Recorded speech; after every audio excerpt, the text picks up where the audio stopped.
अस्सलाम वालेकुम नाज़रीन, मैं आपका होस्ट तहा मलिक और आप देख रहे हैं इजी मार्केटिंग का यूट्यूब और फेसबुक चैनल।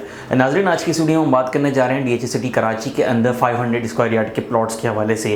500 स्क्वायर यार्ड के प्लॉट्स किन किन सेक्टर्स में मिल जाते हैं और उन सेक्टर्स की शॉर्ट से डिटेल्स क्या हैं, ये तमाम मालूमात आज की इस वीडियो में आप जान पाएंगे। सबसे पहले आपको ये बात बताता चलूँ कि अगर हम रिहायशी एतबार से देखें तो रेजिडेंशियल प्लॉट सेक्टर 2 से स्टार्ट होते हैं डीएचए सिटी कराची में, और सेक्टर 2 के बाद 500 स्क्वायर यार्ड के प्लॉट्स तमाम सेक्टर्स के अंदर हमें मिल जाते हैं। यानी कि सेक्टर 2 से लेकर के सेक्टर 16 तक हमें 500 स्क्वायर यार्ड के प्लॉट्स मिलते हैं। सेक्टर 2 के हवाले से अगर डिटेल्स बताई जाएँ तो सेक्टर 2 डीएचए सिटी कराची का वो सेक्टर है जहां पर पोजीशन दिया जा चुका है और काफ़ी ज़्यादा आइडियल लोकेशन का मालिक है। लोकेशन का मालिक इसलिए है क्योंकि उसके दोनों एतराफ़ main road DHA city Karachi के चल रहे हैं, यहाँ पर मौजूद हैं। एक मेन गेट से भी टच होता है डीएचए सिटी कराची का सेक्टर 2, और दूसरा इंटरचेंज वाला जो रोड है वो भी सेक्टर 2 से टच होता है। यानी कि दोनों के सेंटर में डीएचए सिटी कराची का सेक्टर 2 मौजूद है। इस हवाले से डीएचए सिटी कराची का सेक्टर 2 काफ़ी ज़्यादा आइडियल लोकेशन का मालिक बन चुका है। सेक्टर 2 के बाद अगर हम सेक्टर 3 की तरफ जाएं तो सेक्टर 3 इस वक्त आबादी के एतबार से सबसे ज़्यादा बेहतरीन सेक्टर डीएचए सिटी कराची में समझा जा रहा है। सबसे पहले पोजीशन यहाँ पर दिया गया था और इस वक्त काफ़ी ज़्यादा आबादी डीएचए सिटी कराची के सेक्टर 3 में हो चुकी है। सेक्टर 3 में आपको बताता चलूँ कि उससे कुछ फासले के बाद शौकत खानम हॉस्पिटल भी बनने जा रहा है और शौकत खानम हॉस्पिटल इस साल के आखिर तक ऑपरेशनल भी हो जाएगा। शौकत खानम हॉस्पिटल ऑपरेशनल होने के बाद डीएचए सिटी कराची के सेक्टर 3 में काफ़ी ज़्यादा आबादी एक्सपेक्ट की जा रही है, काफ़ी ज़्यादा ऑपरेशंस एक्सपेक्ट किए जा रहे हैं क्योंकि लोगों का आना जाना होगा, कमर्शियल एक्टिविटी वहाँ पर बढ़ जाएगी। तो इस एतबार से सेक्टर 3 काफ़ी ज़्यादा आइडियल लोकेशन का मालिक है और इस वक्त सहूलियात के एतबार से डीएचए सिटी कराची के अंदर सेक्टर 3 सबसे अव्वल नंबर पर आता है। वहाँ पर डीसी के रेसिडेंशिया जो डीसी बिल्डर्स एंड डेवलपर्स की जानिब से बनाई जाने वाली बिल्डिंग है वो भी बनकर तैयार है और मुकम्मल तौर पर रिहाइश वहाँ पर हो चुकी है। इसके बाद हम चलते हैं सेक्टर 4 की जानिब। सेक्टर 4 सेक्टर 1 के साथ मौजूद है, यानी कि सेक्टर 1 के बाद सेक्टर 2 के सामने की तरफ वहाँ पर मौजूद है इंटरचेंज वाले रोड पर। और सेक्टर 4 में 500 स्क्वायर यार्ड के प्लॉट्स की भी काफ़ी ज़्यादा अहमियत मौजूद है क्योंकि अगर आप इन्वेस्टमेंट करने जाते हैं तो इन्वेस्टमेंट के एतबार से इस वक्त सेक्टर 4 काफ़ी ज़्यादा आइडियल समझा जा रहा है क्योंकि वहाँ से एक लिंक रोड निकल रही है जो हाईवे को टच हो रही है और इस लिंक रोड की वजह से सेक्टर 4 एक इन्वेस्टमेंट के एतबार से काफ़ी ज़्यादा बेहतर सेक्टर बन चुका है और आइडियल लोकेशन भी है क्योंकि अगर हम सेक्टर 1 से टच होता हुआ सेक्टर देखें, सेक्टर 1 जहाँ पे एयरवे लगूना, डीएचए ओएसिस और बड़े बड़े प्रोजेक्ट मौजूद हैं, तो उससे टच हुआ सेक्टर है। उसके बराबर में ये सेक्टर है सेक्टर 4। सेक्टर 4 की अहमियत को सेक्टर 1 भी बढ़ाता है क्योंकि सेक्टर 1 में जैसे मैंने आपको बताया मेजर प्रोजेक्ट्स चल रहे हैं और आने वाले वक्तों में बन जाएंगे। वहाँ पर जब आबादी हो जाएगी तो जहाँ पर एक जगह आबादी हो जाती है तो उसके नज़दीकी एरियाज़ में भी फिर आबादी बढ़ती चली जाती है। इस तरीके का सिलसिला सेक्टर 4 के अंदर मौजूद है और आने वाले वक्तों के अतबार से सेक्टर 4 इन्वेस्टमेंट के लिए एक अच्छा सेक्टर बन चुका है। इसके बाद नाज़रीन अगर हम सेक्टर 5 की तरफ देखें तो सेक्टर 5 भी डेवलप सेक्टर में से एक है। सेक्टर 4 के बाद इंटरचेंज वाले रोड पर ही सेक्टर 5 भी मौजूद है और मिड इन्वेस्टमेंट के लिए एक अच्छा सेक्टर 5 निकल करके आता है। सेक्टर 5 के सब सेक्टर ए, बी और सी में हमें 500 स्क्वायर यार्ड के प्लॉट्स मिल जाते हैं और इन्वेस्टमेंट के हवाले से सेक्टर 5 भी एक अच्छी लोकेशन का मालिक है। इसके बाद अगर हम सेक्टर 6 की तरफ आए तो सेक्टर 6 काफ़ी ज़्यादा बड़ा सेक्टर है। डीएचए सिटी कराची के ग्रैंड सेक्टर में शामिल किया जाता है डीएचए सिटी कराची के सेक्टर 6 को, और सेक्टर 3 के बाद सेक्टर 6 मौजूद है। यानी कि अगर हम मेन गेट से आगे आते हैं तो हमें सेक्टर 3 मिलता है और सेक्टर 3 के बाद फिर हमें सेक्टर 6 मिल जाता है। सेक्टर 3 से टच हुआ सेक्टर 6 है और काफ़ी ज़्यादा बड़ा सेक्टर है। सेक्टर 3 की वजह से इसकी अहमियत बढ़ रही है। यहाँ पर डेवलपमेंट ऑलमोस्ट कंप्लीट हो चुकी है और जल्द ही यहाँ पर पोजीशन भी दे दिया जाएगा।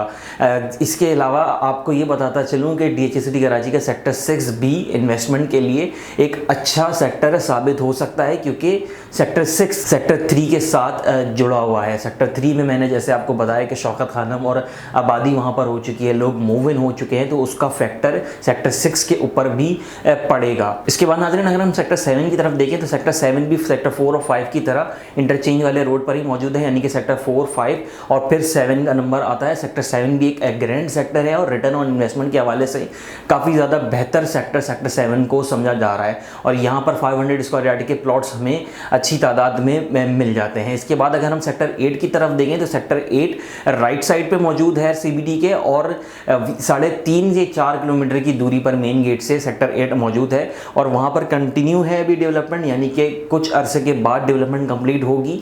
डेवलपमेंट के हवाले से कुछ कहा नहीं जा सकता, लेकिन एक्सपेक्ट ये किया जा रहा है कि वहाँ पर डेवलपमेंट कंप्लीट हो जाएगी कुछ ही अरसों में, तो वहाँ पर भी इन्वेस्टमेंट करना आपके लिए एक अच्छा फैसला साबित हो सकता है। इसके बाद नाज़रीन अगर हम सेक्टर 9 की बात करें तो सेक्टर 9 थोड़ा सा अंदर की तरफ मौजूद है और लॉन्ग टर्म इन्वेस्टमेंट के लिए यहाँ पर एक अच्छा फैसला किया जा सकता है। सेक्टर 9 में अगर आप लॉन्ग टर्म इन्वेस्टमेंट के लिए जाते हैं तो आपको एक अच्छा रिटर्न ऑन इन्वेस्टमेंट मिल सकता है, यानी कि आप कह सकते हैं कि 5 से 7 साल की इन्वेस्टमेंट आप यहाँ पर आपको दरकार होगी। और साथ ही साथ आपको बताता चलूँ कि यहाँ पर डेवलपमेंट अभी इतनी ज़्यादा नहीं हुई है और तकरीबन आप कह सकते हैं कि सेक्टर 8 के बाद सेक्टर 8 के अपोजिट सेक्टर 9 मौजूद है। और फिर अगर हम बात करें सेक्टर 10 की तो सेक्टर 10 थोड़ा सा अंदर की तरफ मौजूद है, यानी कि थोड़ा सा पीछे के सेक्टर में शुमार होता है और एक येलो जोन का अच्छा सेक्टर आप इसे कह सकते हैं, क्योंकि रेड जोन के तमाम सेक्टर्स के इतराफ़ में सेक्टर 10 मौजूद है। सेक्टर 10 में इन्वेस्टमेंट करना भी आपके लिए एक अच्छा फैसला शामिल हो सकता है, क्योंकि वहाँ पर रेट आपको थोड़े कम मिल जाएंगे, लेकिन उन कम रेट के बदले में एक अच्छा रिटर्न ऑन इन्वेस्टमेंट थोड़े टाइम के बाद आप वहाँ से ले सकते हैं, यानी कि मिड टर्म इन्वेस्टमेंट आप वहाँ पर कर सकते हैं। 5 से 7 सालों की इन्वेस्टमेंट वहाँ पर आपको दरकार होगी। इसके बाद नाज़रीन अगर हम DHA सिटी कराची के मेन गेट से 5 किलोमीटर अंदर की तरफ जाते हैं तो हमें सेक्टर 11 मिल जाता है, यानी कि सेक्टर 7 से नीचे की तरफ हमें सेक्टर 11 मिल जाता है और वहाँ पर भी इन्वेस्टमेंट करना आपके लिए एक अच्छा फैसला हो सकता है, क्योंकि सेक्टर 7 से टच होता हुआ ये सेक्टर है। यहाँ पर इन्वेस्टमेंट करना भी, यानी कि रिटर्न ऑन इन्वेस्टमेंट के हवाले से अगर हम देखें तो एक अच्छा फैसला यहाँ पर किया जा सकता है। इसके बाद अगर हम सेक्टर 12 की तरफ आए तो सेक्टर 12 आधा रेड जोन का है और आधा येलो जोन का, यानी कि आप कह सकते हैं कि यहाँ पर रेड जोन और येलो जोन के हवाले से सब सेक्टर्स मौजूद हैं, यानी कि सेक्टर 12 के हाफ सब सेक्टर्स जो हैं वो येलो जोन के में शामिल होते हैं और हाफ जो हैं वो रेड जोन में शामिल होते हैं। और यहाँ पर इन्वेस्टमेंट भी एक अच्छा फैसला कह सकते हैं, क्योंकि कम पैसों में, कम रकम में आपको यहाँ पर प्लॉट मिल जाएगा 500 स्क्वायर यार्ड का। जो रकम आपको सेक्टर 2, 3 या फिर 6 में देनी पड़ेगी वो रकम आपको सेक्टर 12 में नहीं देनी पड़ेगी इन्वेस्टमेंट के हवाले से अगर हम देखते हैं तो। इसके बाद नाज़रीन अगर हम सेक्टर 13 की तरफ जाएं, यानी कि DHA सिटी कराची का वो सेक्टर जहां पर हमें सबसे कम प्राइजेस मिल जाती हैं। सबसे कम प्राइजेस होने की वजह वहां पर ये है कि वो थोड़ा सा हट करके सेक्टर है। अगर हम DHA सिटी कराची का मैप देखते हैं तो मैप के अंदर हमें वाज़े ये चीज़ नज़र आएगी कि सेक्टर 13 थोड़ा सा अलग सेक्टर है। सेक्टर 11, 7 के साथ ही थोड़ा सा नीचे की तरफ DHA सिटी कराची का सेक्टर 13 मौजूद है, इसलिए यहाँ पर प्राइजेस कम है। डेवलपमेंट वगैरह के हवाले से इतनी अच्छी खास रिपोर्ट यहाँ पर मौजूद नहीं है, लेकिन वही बात कि यहाँ पर इन्वेस्टमेंट एक अच्छी हो सकती है। कम पैसों में अगर आप इन्वेस्टमेंट करना चाह रहे हैं, कुछ अरसे के बाद अगर आप रिटर्न ऑन इन्वेस्टमेंट लेना चाह रहे हैं तो सेक्टर 13 सारे सेक्टर्स में एक आइडियल सेक्टर आपके लिए हो सकता है। कम इन्वेस्टमेंट के बदले में आप यहाँ पर रिटर्न ऑन इन्वेस्टमेंट एक अच्छा ले सकते हैं। इसके बाद अगर हम सेक्टर 14 की तरफ देखें तो सेक्टर 14 इस वक्त DHA सिटी कराची में सबसे ज़्यादा डिमांडेड सेक्टर में से एक है। सेक्टर 14 में हमने देखा कि 125 स्क्वायर यार्ड के प्लॉट्स की वजह से वहाँ पर टाउन हाउसेस का मंसूबा सामने लाया गया। 300 के करीब टाउन हाउसेस वहाँ बनने जा रहे हैं, जिसमें 100 के करीब town houses easy builders and developers भी बनाने जा रहे हैं। ईजी टाउन हाउसेस भी बनने जा रहे हैं और ईजी टाउन हाउसेस की में कंस्ट्रक्शन का काम काफ़ी ज़्यादा स्पीड से आगे बढ़ रहा है। इस कंस्ट्रक्शन एक्टिविटी की वजह से DHA सिटी कराची का सेक्टर 14 इस वक्त सबसे ज़्यादा डिमांड में है और कुछ अरसे के बाद इसको सेक्टर 3 की तरह ही अलग कर दिया जाएगा। सेक्टर 3 की तरह ही यहाँ पर फेंसिंग भी कर दी जाएगी, गेट भी बना दिया जाएगा और तमाम तरह की यूटिलिटीज़ यहाँ पर मौजूद होंगी, यानी कि डेवलपमेंट तो ऑलरेडी कंप्लीट है और तमाम तरह की यूटिलिटीज़ भी यहाँ पर होने जा रही हैं। इस हवाले से भी काफ़ी ज़्यादा खुशाइन खबरें सेक्टर 14 के अंदर मौजूद है। अगर आप इस वक्त एक अच्छा फैसला करना चाहते हैं, सेक्टर 14 में आपके लिए जगह मौजूद है। 500 स्क्वायर यार्ड के प्लॉट्स भी वहाँ पर मौजूद है। 500 स्क्वायर यार्ड के लिए सेक्टर 14 एक अच्छी इन्वेस्टमेंट बन सकती है, क्योंकि वहाँ पर कंस्ट्रक्शन एक्टिविटी हो रही है और कुछ अरसे के बाद यानी कि 1 से 1.5 साल के अंदर वहाँ पर टाउन हाउसेस के अंदर पोजीशन भी दे दिया जाएगा। पोजीशन देने के बाद आपको अंदाज़ा होना चाहिए कि फैमिलीज मूव ऑन होना शुरू हो जाएंगी। जिन्होंने रेंटल के हिसाब से लिया है वो रेंट पे चढ़ा देंगे और तब भी वहाँ पर आबादी हो जाएगी। जहाँ पर आबादी हो जाती है